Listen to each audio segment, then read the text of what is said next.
Assalamualaikum warahmatullahi wabarakatuh. Perkenalkan, nama saya Putri Fadila, Prodi PGMI Unit 2 semester 1 dengan dosen pembimbing Bapak Isnejar MPDI dengan mata kuliah Sejarah Peradaban Islam. Jadi di sini saya akan mempresentasikan tentang sejarah peradaban Islam. Sejarah Arab sebelum Islam. Orang-orang sering kali terjadi peperangan antar suku, di antaranya dikenal dengan Perang Fujjar. Dan peperangan ini terjadi 15 tahun sebelum Rasulullah diutus. Dalam masyarakat Arab terdapat organisasi yaitu klan atau kabilah sebagai inti, dan anggota dari satu klan merupakan genealogi atau pertalian darah. Pemerintahan di kalangan bangsa Arab sebelum Islam menurut para ahli sejarah dimulai oleh golongan Arab Baidah. Masyarakat Arab terbagi dua kelompok besar, yaitu penduduk kota Hadahari dan penduduk gurun atau disebut dengan Baduy. Penduduk kota bertempat tinggal tetap. Mereka telah mengenal tata cara mengelola tanah, pertanian, dan telah mengenal tata cara perdagangan. Bahkan, hubungan perdagangan mereka telah sampai di luar negeri. Hal ini menunjukkan bahwa mereka telah memiliki peradaban yang cukup tinggi. Sementara masyarakat Baduy hidupnya berpindah-pindah tempat dari tempat ke tempat lainnya. Gunanya mencari air dan padang rumput untuk binatang gembalanya. Oleh karena itu, masyarakat Baduy belum mengenal pertanian dan perdagangan, makanya mereka berpindah tempat ke tempat lainnya untuk mencari kehidupan. Pada saat itu, tingkat keragaman mereka tidak berbeda jauh dengan masyarakat primitif. Sesungguhnya, sejak zaman jahiliyah, masyarakat Arab ini memiliki berbagai sifat dan karakter yang positif, seperti sifat pemberani, ketahanan fisik yang prima, daya ingat yang kuat, kesadaran akan harga diri dan martabat, cinta kebebasan, setia terhadap suku dan pemimpin. Sebelum kedatangan Islam di Arab, terdapat berbagai agama, di antara ada yang beragama Yahudi, Kristen, di mana mayoritas penganut agama Yahudi tersebut pandai bercocok tanam. Salah satu corak beragama yang ada sebelum Islam datang selain tiga agama di atas adalah Hanifiyah, yaitu sekelompok orang yang mencari agama Ibrahim yang murni yang tidak berkontaminasi oleh nafsu penyembahan berhala. Perilaku Rasulullah Shallallahu Alaihi Wasallam sebagai uswatun hasanah. Nabi Muhammad Shallallahu Alaihi Wasallam sebagai uswatun hasanah. Uswatun hasanah artinya contoh suri teladan yang baik. Allah Subhanahu wa Ta'ala mengutus Nabi Muhammad Shallallahu Alaihi Wasallam itu untuk mengikuti dan dicontoh teladan kehidupannya. Rasulullah Shallallahu Alaihi Wasallam dalam menjalankan tugas sucinya senantiasa mendapatkan bimbingan dari Allah Subhanahu wa Ta'ala. Beliau dimaksud artinya Allah Subhanahu wa Ta'ala menjaga beliau dari berbagai kesalahan dan kehilafan. Pengertian uswatun hasanah.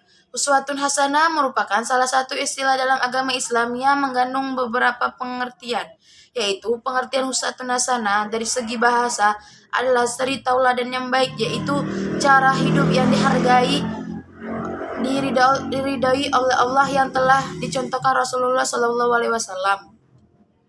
Sedangkan menurut istilah sebagai yang mana yang telah dikemukakan oleh Ar-Raqi. Uswatun hasanah adalah pola hidup Rasulullah Shallallahu Alaihi Wasallam. Adapun etika dalam kamus besar apapun Indonesia diartikan dengan sopan dan santun. Hubungan uswatun hasanah dengan kepribadian dalam Islam. Dalam metode pengajaran sebenarnya semua mengarah pada peserta didik memiliki kepribadian yang baik. Namun yang sangat melekat sekali adalah uswatun hasanah ini, di mana seorang guru memberikan keteladanan pada peserta didiknya. Khalifah Ar-Rasyidin.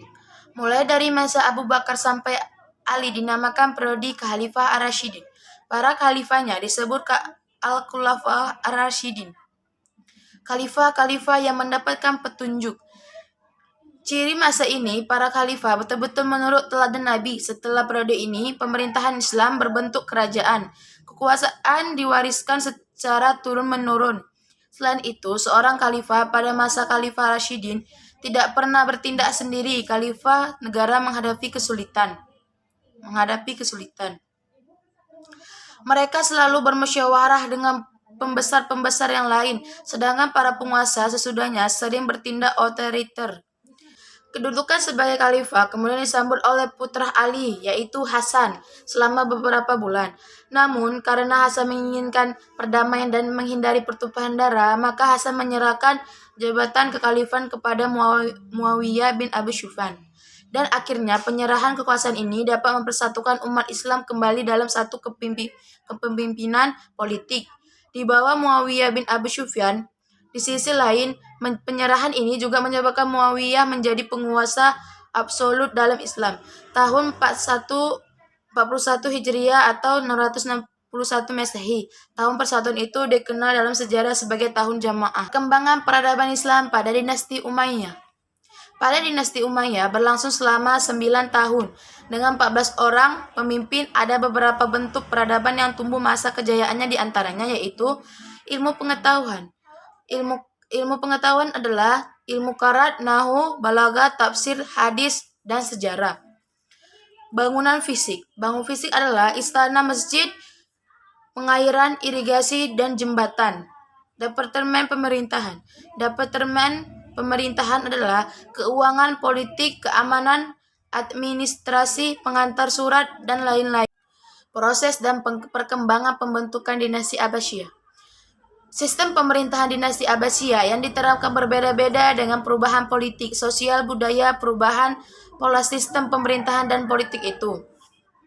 Kemajuan dinasti Abbasiyah. Periode pertama, Abbasiyah terdiri atas 9 khalifah, dimulai dari Abu Abbas Asyafah dan berakhir Al-Washtiq, yang wafat pada tahun 232 Hijriah atau 847 Masehi.